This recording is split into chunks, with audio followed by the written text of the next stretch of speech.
Shabbat Shalom and Chag Sameach to all of you. You know, with this, the second, we are in Chol haMoed, and we are working through this special festival, the festival of Sukkoth.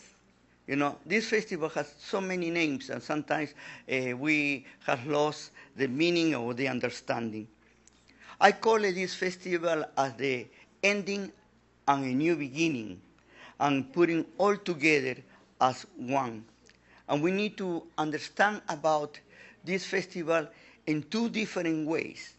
First of all, Sukkoth is part of the three Shalosh Regalim, or the three festivals appointed by the Creator to go to Jerusalem, to go to the Beit Mikdash, and to be there.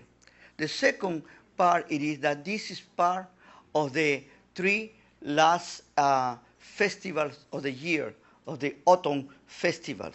You know, Yom Teruah, Yom HaKippurim, and Sukkoth. And these three festivals has also a special integration with one with the other. The Shalosh Regalim basically are festivals about this, the participation of the Creator with Israel, the redemption, the giving of the Torah, and a new beginning.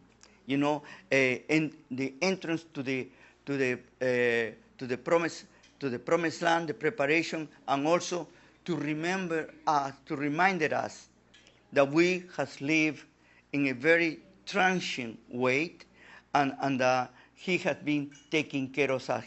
He's our provider. In the other area, more in the what a Sod area, in the mystical part of this festival, we have Yom Teruah, today rabbis they call it Rosh Hashanah, or the New Year, and Yom HaKippurim, the day of the covering, or also they call the Day of Atonement or Forgiveness. That is another term that is used, and Sukkoth. All these three festivals, the first day, the 10th day, and the 15th day, are all put together, and it has a special meaning among our rabbis. The first one is about the judgment, that is in Yom Teruah and Rosh Hashanah, where the judgment comes. Then on Yom HaKippurim is the day of the verdict, the sentence.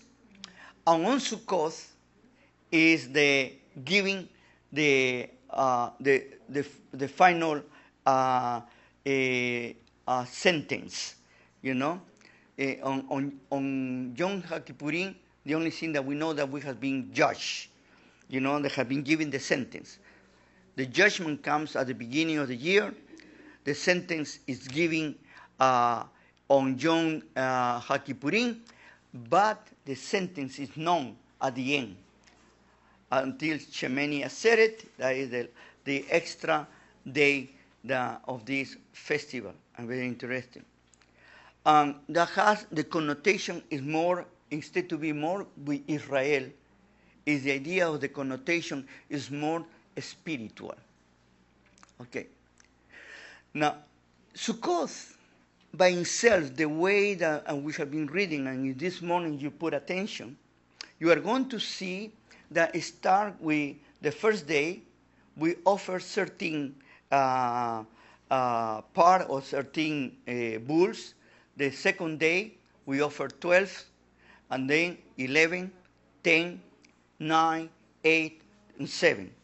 If you add it from 13, 12, 11, 10, 9, and 8, and 7, the total number is 70.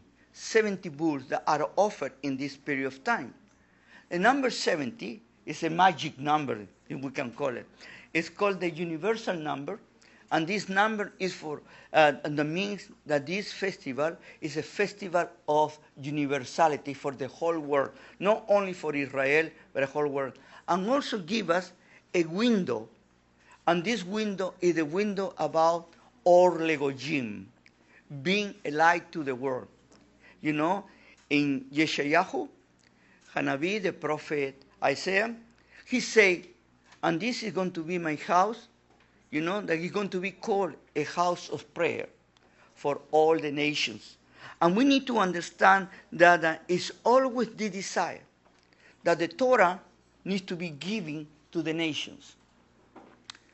One of the things that has been dealing with all of you through the times is that one of the greatest mistakes of our sages, especially some of the rabbis, is that they took the Torah, they took the scriptures as mine and ours, and only was for us, not for the rest of the world. The rest of the world has another system, and they call it the Noah system, the Noahide system, and they created 7 laws for them, and for us 613. The Tariq. And there was in itself was an attitude of we are better than the others. Even if we didn't say it, was very built in us. No. More is given to you, of course, is more required to you. You have more understanding, you are required to give more because you have a better understanding. But it is normal, and that is to anybody. Israel was given the Torah, and the Torah was not to keep it, not to guard it, not to cover, but to give it away to the world. Why? Because that was the will of the Creator. Israel was going to be Or Legoyim. We had failed. And we had failed miserably in this task. To the point that now we have more religions than we need to have, and less relationship with the true Creator, with the only one. We have formed religions with all the apparatus around, with all the things that we love to have, and we are forgetting who are we worshiping. And sometimes I ask people when they are worshiping, are you worshiping yourself or you're worshiping the Creator? Are you putting yourself in the middle, or is the Creator who is the one that you are there in front of it? You see, we call ourselves sometimes in our community Meshachim Yehudim, Messianic Jews. But this is a term that is oxymoron too, because all the Jews supposedly they need to be Messianics. That was part of our understanding.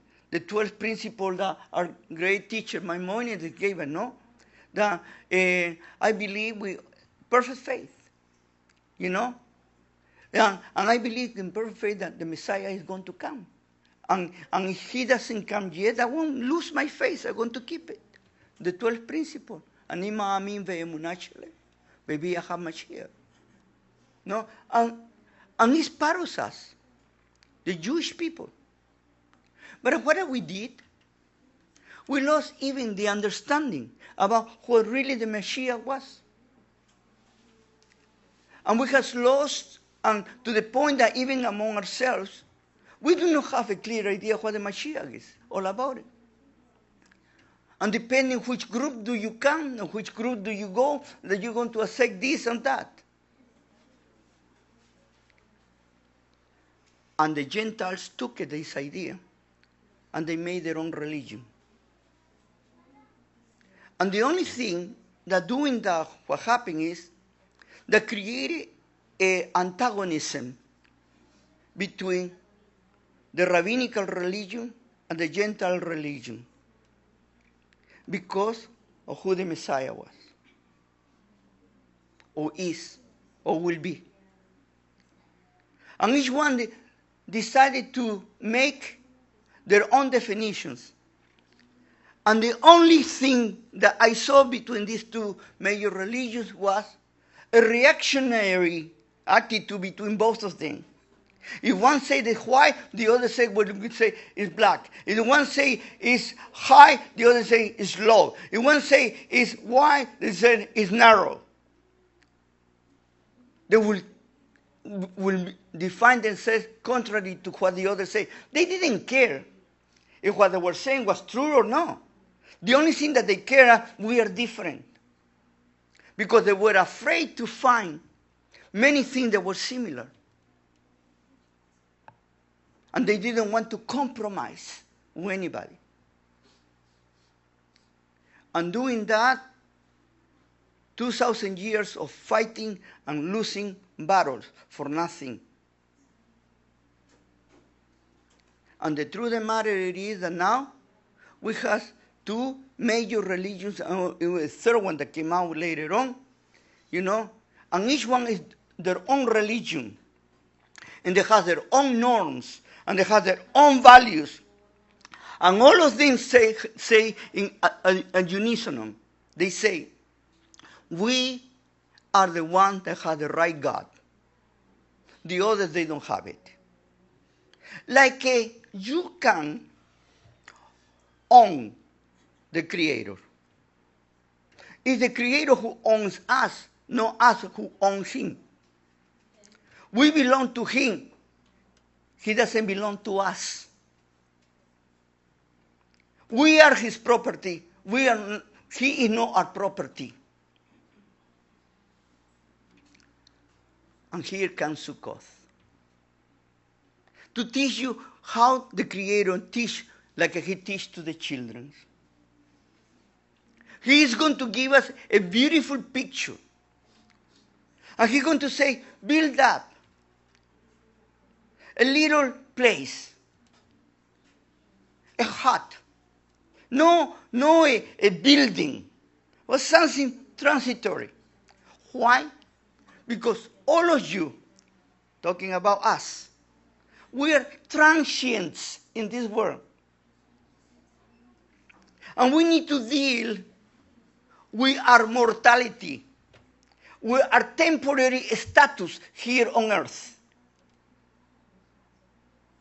And we need to see that the only way that we are going to be protected is not by any building or not by any construction or magnificent thing, because we are literally outside. The only way that we are going to be protected is by His presence, by His covering. Okay, and this is why it's so important to understand this festival. In this festival, we have the tradition about the 4 species. The etrog, the lulav, the hadassah, and the arabo. And all those 4 species have a special meaning. The etrog has a fruit and has aroma. The lulav has a fruit but no aroma. The hadassah has aroma, but it doesn't have a fruit. And the arabo doesn't have neither one of the two. And according to our saying, this represents the people of Israel in 4 different species, different types. People who has Torah and has good deeds. People who has only Torah and no good deeds. And people who have good deeds and no Torah. And people that have neither Torah or good deeds. The question always that we ask ourselves is, who are we? How do you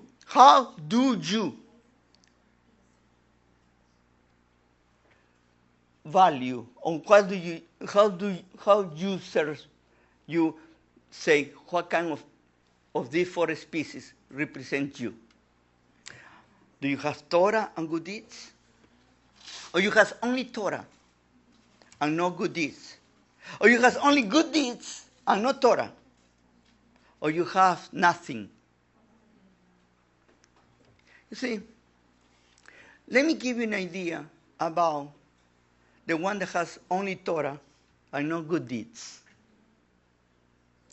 It is a spiritual gluttony. A spiritual gluttony. You learn. But what do you do with all that you learn?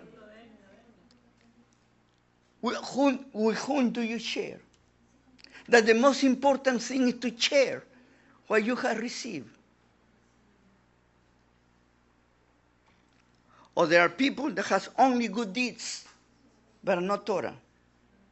What it means is, I do good whenever I can, and I'm going to do it because I am paying something. But my life is terrible. Nobody needs to look at me.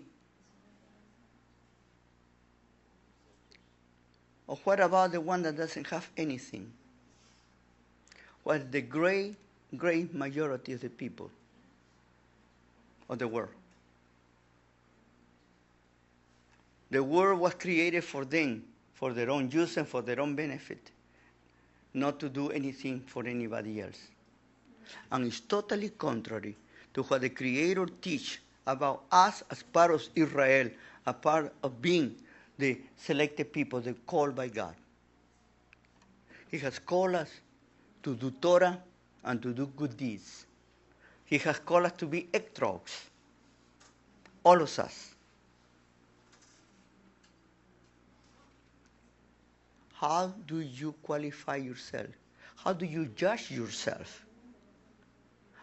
What do you think that you are in these 4 types I just mentioned? I have been told by some of you that I teach sometimes too much academic sometimes, or too much, I give too much information. I talk too much. That's one of the things that has been told about me. And I say sometimes, maybe you're right. I talk too much, I do very little, and I am responsible. But let me tell you, my desire is for you to learn to apply the principles that the Creator has given to us. And the basic principle that we have been learning, because at the end of this festival we are going to have the Simchat Torah, is the basic 10 commandments or 10 words. People have said to me, I am not kidding you, they have been telling me from here, Rabbi, you repeat too much the same thing. You keep repeating the same thing. I am tired to hear the same thing. I want something new. Please don't say that again to me. Because the next time that you say that to me, I'm going to go directly to you and I'm going to say, please tell me what you are doing, applying these 10 commandments in your life. And then we are going to see who is the right person and who is the wrong person. Because it's very easy to judge others. But the Creator wants us to look at ourselves. That's the reason that Yom Teruah, Rosh Hashanah, Yom HaKippurim are so going together to this time of the year. Because we have gone through a process of self-evaluation. We have doing introspection about us and about our lives. And we have arrived to something. Maybe I have not been doing what I have been called to do. Maybe I have not been faithful to my calling. Maybe I have been doing something else. Maybe I have put in more importance to other things. You know what is right now the talk of the town? We are in a crisis. And the monetary system is going to disappear. We are going to lose all our money. What is going to happen to us? What do you think it means, Sukkoth? Sukkoth doesn't mean that I am here because what I have built. I am here because what the Creator is taking care of me. Yes, I respond. I am responsible. But my trust is not in me. My trust is in Him. You see, it's very easy to talk. It's very hard to do it. And we have become talkers and not doers. This is the reason that people say to me, Rabbi, you're repeating the same thing to me. Or Rabbi, what is new that you need to bring to us?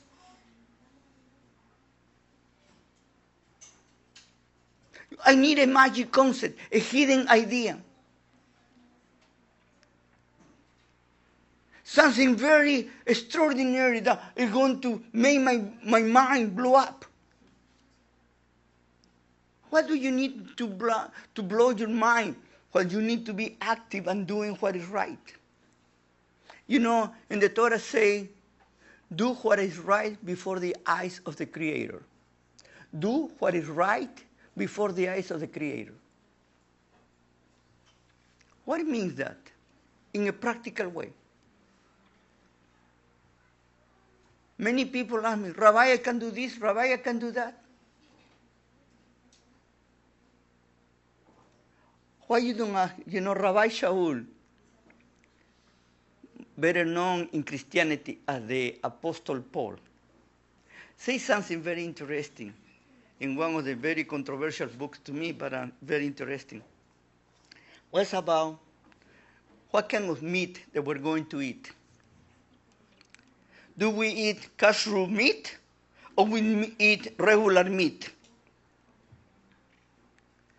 Can we eat meat that has been offered to other gods or to other, or we only eat the meat that has been blessed by our rabbis?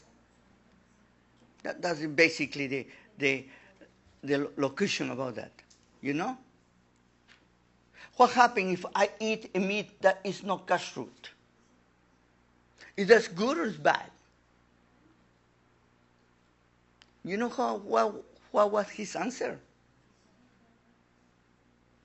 You do what you feel in your heart to do. If for you it's wrong, don't do it. But also do not judge your neighbor for he does it.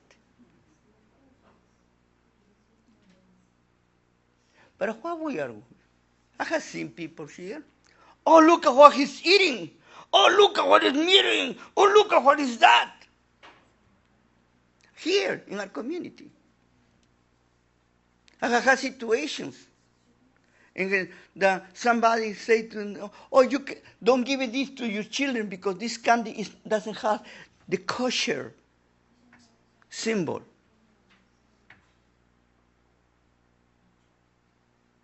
That's what the Creator tried to teach us.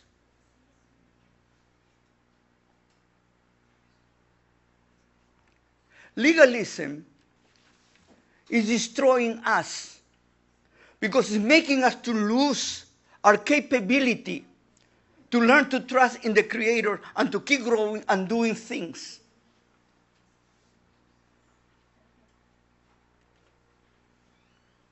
Sukkoth means that we are mortals and we are transients in this world. We don't live eternally here on earth in this body. You know, this body is our own sukkah. And what are the characteristics about sukkah? They need to have at least 3 walls, and the ceiling or the roof is totally almost open. And when it rains, you get wet. And that happened to us the first days on sukkah. We were there in the sukkah, and we're doing our lulav, and we're doing our blessings, and we were lighting the candles and everything. And suddenly came a rain that blew out everything, and we needed to run. What is telling us? Who is in charge? I am in charge, and say, well, you know, if I don't want to get wet, and I am very smart because there are people that they do that, by the way. You know what they do? They put plastic in the roof. You can see it through. And when the rain, water doesn't go through it. And why Sukkoth is important? What it means in the also in the biblical terms, on the time of the, what we call it, the farming time of Israel, the later rains. Do you know that we need to be worried if it doesn't rain on Sukkoth? And most of us, we are praying that it doesn't rain. Then let me ask you this simple question again. Who we are following? What are we doing, all those things? Are we trying to impress somebody? I want to tell you I am better than you are because I did it, you didn't do it. The sukkah, because it's so transient and it's so endeavor, there is no heart, doesn't sustain to matter. Comes a strong wind and fly the sukkah. No? This is to teach us how much we depend on Him. Blessed be His name. And when you start thinking that you don't need to depend on Him because you depend only on yourself, that's when problems start coming. And the world today trusts more the almighty dollar, the almighty euro, the almighty wealth than the Creator. Many here in Canada, they trust more in the government of Canada than they trust in the Creator. And that is a basic truth. That's the reason that are you an etrog? Are you a lulav? Are you a hadassah or un Arab? What are you? What are you producing? Let me ask you this question. Are you applying the principles of the Torah in your life? Are you applying the principles of Torah in your every day that you do, in your work, in your home, in everything? Because this is what is so important, to see it. Not to be holier than thou, not to be better than anybody else, but to have integrity, to be yourself. And you know, and when we become ourselves, and that's the beautiful part of this time of the year. You know, I mentioned to you last week, this is not a time to be sad. This is not the Yamim Noraim, the terrible days as have been called. Totally the contrary. This is the time, and this time that we call the Seman Simchateinu, the time of rejoicing.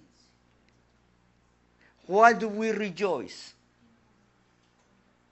We rejoice because we know that we do not need to depend on anything else but in the Creator. We know that we can rejoice because He has given us His Word. We rejoice because we have a model of how to work and live. We rejoice because we can trust Him and we can confess to Him. We can give our things that we have very deep in us and trust Him to deal with them. And in a practical way, when you live in a community, you help each other. That is a practical way. A practical way when you care about the others. A practical way is when you do for others without even being asked to do. That's a practical way. A community is to serve each other because we're serving the Creator. You know, we say, "Be'ahavta re'acha kamocha," and love your neighbor as yourself. This is part of Sukkoth. Seman Simchateinu, the time of rejoicing. And we have Seman Simchateinu Torateinu, time of rejoicing for giving us the Torah.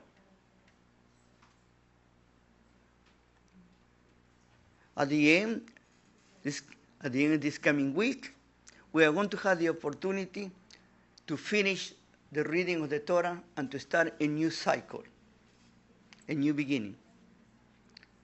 We are going to start B'Tzor HaTorah, and then we go to Bereshit. And we start again the cycle. Please don't tell me, oh, Rabbi, again? We have done that. Maybe now we need to learn to dance despacito.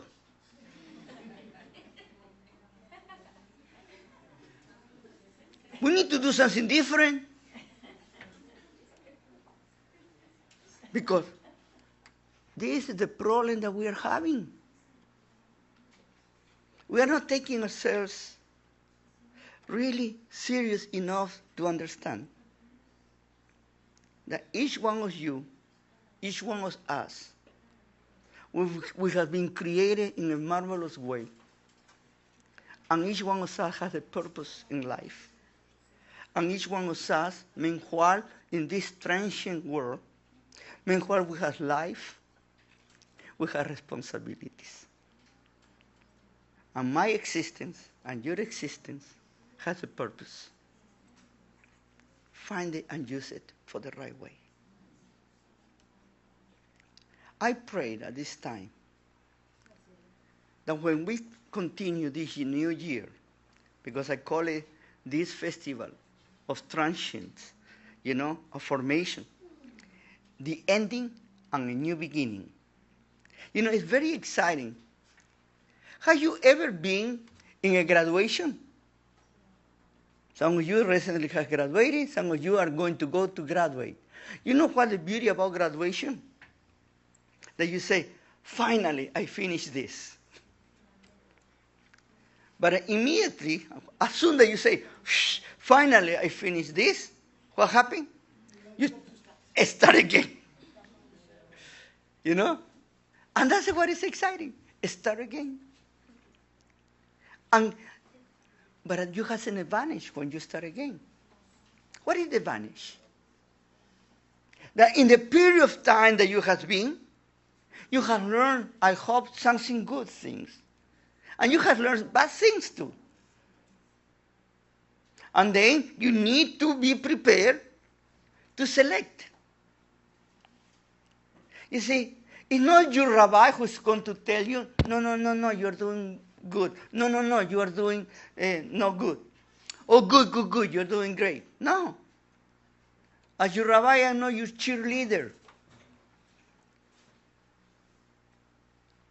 But I need your support. I need your help to keep the community growing and going. And even though our sukkah is not very strong, the one that takes care of the sukkah is him, not us. Let me ask you this question. Is your sukkah strong or little going down? Depending on the wind. Are you taking care of your sukkah? Or he is taking care of your sukkah? And meanwhile, you have a sukkah that you know that won't last forever. What are you doing? Because this is the way that we learn to depend from each other. And this is the way that we are grateful to him, that he's giving us in this transitional time that we are living. Even sometimes scary times. Like some people are worried about the economy of the world, the finances of the world. Well, I'm going to give you an advice. One day at a time. You cannot do anything with the past. You cannot change it. It's impossible. What is done is done. And you cannot do anything in the future because it has not arrived yet. But you can do something now. That's the only time that you and I will have.